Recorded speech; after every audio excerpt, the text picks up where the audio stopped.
opened in Norwich. Some people living near Unthank Road believe it'll spell the end for independent shops. The plans were first submitted in 2004. Permission to build the shop was finally granted last year. A fishmonger in Ipswich has taken delivery of their biggest fish ever. It's a thresher shark which was caught off the coast of Devon. It's 17 feet long and weighs a third of a tonne. It was bought for nearly £800. It'd been lovely if we'd seen it, wouldn't it?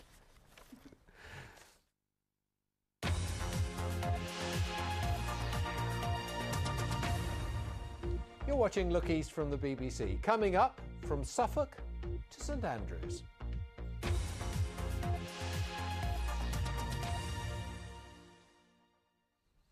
Soldiers from 16 Air Assault Brigade, which is based in Colchester, are making final preparations for their return to Afghanistan. It will be their 4th tour of duty there, more than any other unit. The brigade has been training on Salisbury Plain in Wiltshire. Clive Lewis spent the day with them.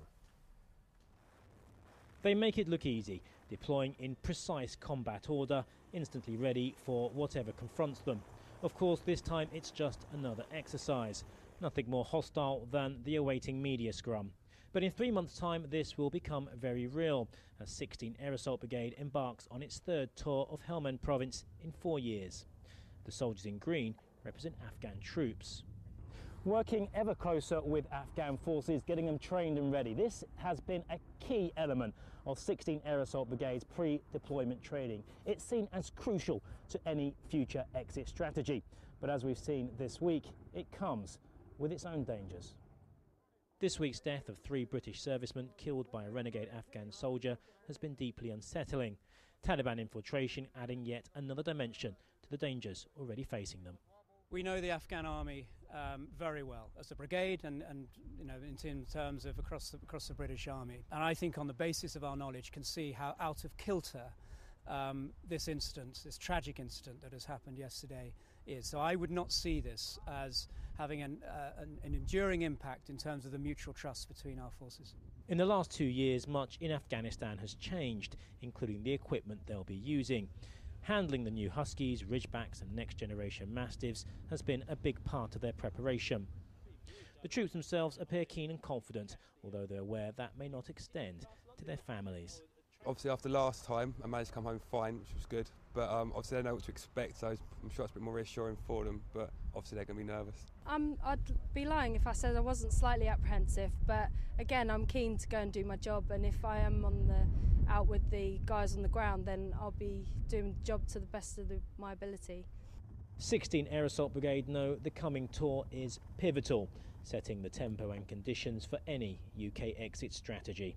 Clive Lewis, BBC Look East, Salisbury Plain. Now, I'm sure lots of you know the Open Golf Championship starts tomorrow at St Andrews. 2 players from this region are taking part. Ian Poulter from the Woburn Golf Course near Milton Keynes. He could win it. And Jamie Abbott from the Finn Valley Golf Club near Ipswich. It's the first time Jamie's qualified for the Open. He's one of just 7 amateur golfers in the field. Our sports reporter Tom Williams challenged him to a few holes. Nice little par 3. He's 23, an amateur, and about to take on the best golfers in the world.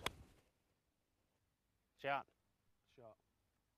Not today at his home club Finn Valley in Suffolk, but for the past 12 years, Jamie Abbott's hit ball after ball, putt after putt in preparation for the big time.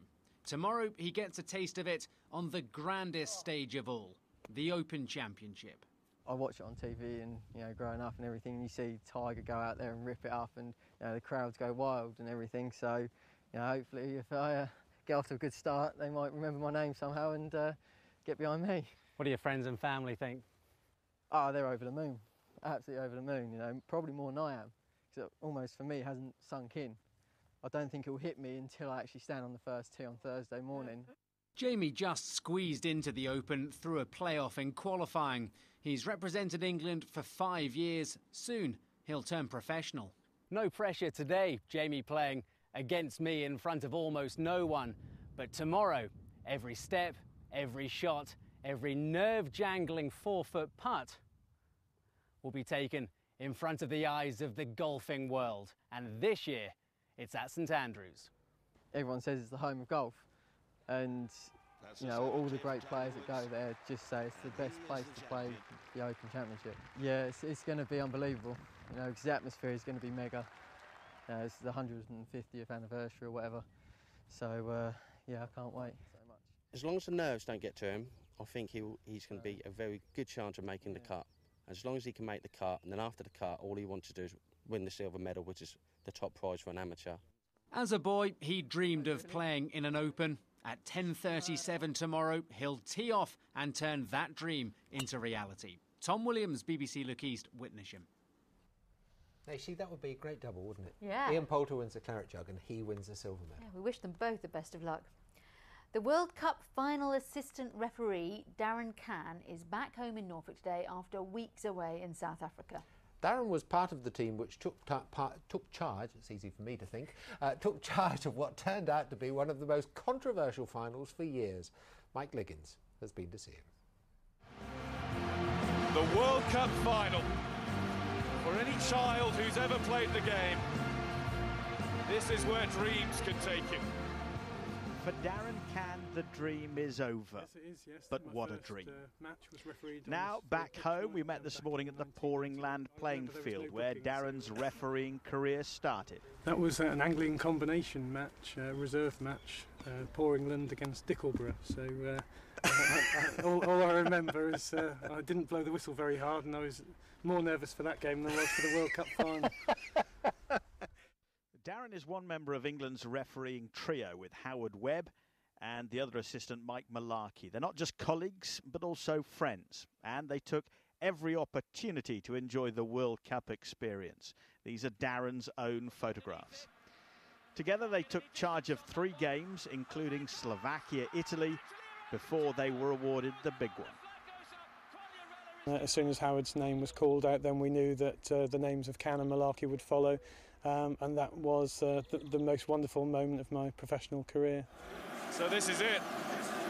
These players stand on the brink of history.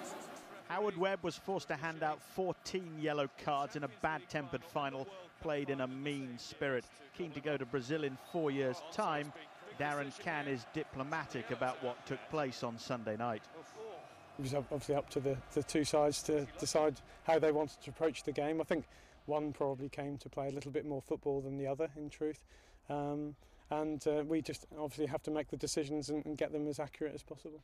Darren Cann has a ball from the Italy game, a medal from the final and a hat full of memories from the World Cup.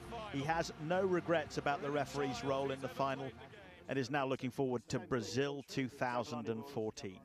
Mike Liggins, BBC Look East, Pouring Land. Great story. Let's get the weather now with Jules. And Susie, there's been quite a lot going on this afternoon, so I thought I'd start with the radar sequence that we've taken over the last few hours. You can see that we've had some showers feeding in from the south. Now, some of these have been heavy and thundery, and there's also been that area of rain just clipping the extreme east. Now, if we look at the wider picture, you can see that rain is now pulling away into the North Sea, but we still do have this line of showers over part of the region, and some of those are still proving heavy and thundery. But I think over the next few hours, those heavy thundery showers will also die away, and overnight tonight any showers are likely to be much lighter and pretty well scattered. So for many of us it could be a dry night, quite a lot of cloud around with just a few clear intervals, but as I said, those showers few and far between for many of us. Temperatures, well, 14 to 16 Celsius, so a pretty warm night, but at least we're going to have the breeze. It's going to be picking up those winds to a good moderate south to southwesterly inland, fresh at times around the coast. Now tomorrow, low pressure centred to the north of us. You'll notice how tightly packed these isobars are. That's indicating that it's going to be a breezy day tomorrow. We're going to have this southwesterly flow of air, and that southwesterly flow is going to drag in 1 or 2 showers. But again, I think these showers, like the ones overnight, really are going to be very well scattered, and most of them on the light side. So a lot of dry weather tomorrow, but quite a lot of cloud at times. Some brightness and sunshine coming through though. And then right at the end of the afternoon into the evening, we're expecting this area of rain to start pushing in from the west, and that's likely to cross a good part of the region during tomorrow evening and tomorrow night. Tomorrow's temperatures 21, 22 Celsius, so near normal. That's the low 70s Fahrenheit, but a very blustery day tomorrow with a good fresh southwesterly, the strongest winds around the coast. So we've got that rain during Thursday night, but that should be out of the way for Friday, leaving us again with a scattering of showers and again a pretty windy day. But as we head into the weekend and into the beginning of next week, those winds ease down. Small chance of a shower on Saturday, but it looks like with high pressure building in, we're going to see a return to fine, dry, settled conditions on the whole, and it's going to get warmer too. 27 Celsius on Monday, that's 81 degrees Fahrenheit, and by then some hotter and more humid nights too. Susie. Jules, thank you very much. That's it.